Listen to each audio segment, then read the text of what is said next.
Hi అండి. ఫంక్షన్స్‌లో చేసే మటన్ కర్రీ ఎలా చేస్తారో చూపిస్తాను. ఫస్ట్ నేను హాఫ్ కేజీ మటన్ తీసుకొని శుభ్రంగా వాష్ చేసుకున్నానండి. తర్వాత కళాయిలో ఆయిల్ వేసుకొని మసాలా దినుసులన్నీ వేసుకున్నాను. ఇవి కొంచెం ఫ్రై అయిన తర్వాత కరివేపాకు వేస్తున్నానండి. తర్వాత కొన్ని జీడిపప్పు వేసాను. ఇప్పుడు పచ్చిమిర్చి వేసుకున్నానండి. తర్వాత 3 ఉల్లిపాయలు కట్ చేసుకొని వేసుకున్నాను. ఉల్లిపాయలు బాగా ఫ్రై అవ్వాలండి. ఇప్పుడు అల్లం వెల్లుల్లి పేస్ట్ వేస్తున్నాను. అల్లం వెల్లుల్లి పేస్ట్ బాగా ఫ్రై అయిన తర్వాత టమాటా ముక్కలు వేస్తున్నానండి. ఒక 2 టమాటాలు కట్ చేసుకొని వేసుకున్నాను. ఈ టమాటా ఫ్రై అయ్యే లోపల ఎండుమిర్చి పేస్ట్ చేసుకుంటున్నానండి. దీనికి కారం యూస్ చేయను, ఎండుమిర్చి యూస్ చేస్తాము. ఇప్పుడు కొంచెం సాల్ట్ వేస్తున్నాను. ఇప్పుడు గ్రైండ్ చేసుకున్న ఎండుమిర్చి వేస్తున్నాను. ఇది బాగా కలుపుకోవాలండి పచ్చివాసన పోయేంత వరకు. తర్వాత పసుపు వేస్తున్నాను.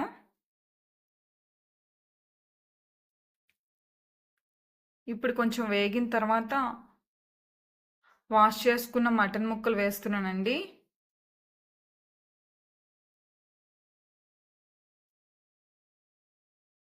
ఇప్పుడు కొంచెం పుదీనా వేస్తున్నాను.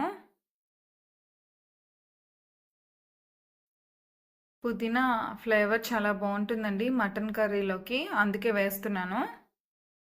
ఇప్పుడు బాగా కలుపుకొని మూత పెట్టుకొని ఉడికించుకోవాలండి.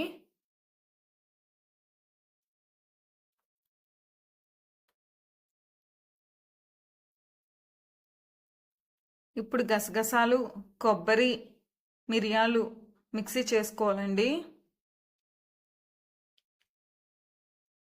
మిక్సీ చేసుకొని పక్కన పెట్టుకోవాలి.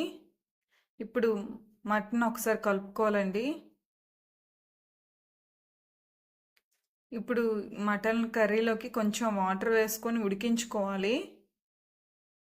మళ్ళీ మూత పెట్టుకోవాలండి.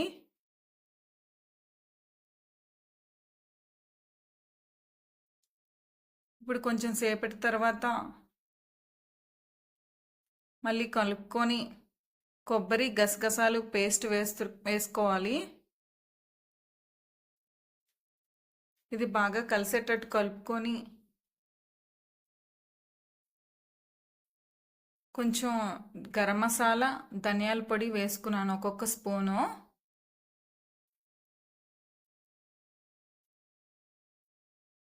మళ్ళీ మూత పెట్టుకొని ఉడికించుకోవాలండి. మటన్ బాగా ఉడకాలి కదా, అందుకే ఇంతసేపు ఉడికించుకోవాలి. తర్వాత కసూరి మేతి క్రష్ చేసుకొని వేసుకోవాలండి. ఇది బాగా కలుపుకొని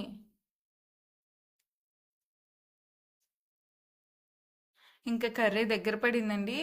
లాస్ట్లో కొత్తిమీర వేసుకొని ఒకసారి కలిపేసుకొని మళ్ళీ కొంచెం మూత పెట్టుకొని ఒక్క 5 మినిట్స్ ఉడికించుకొని రెడీ అయిపోయినట్టేనండి. చాలా టేస్ట్గా ఉంటుంది, ఒక్కసారి ట్రై చేయండి.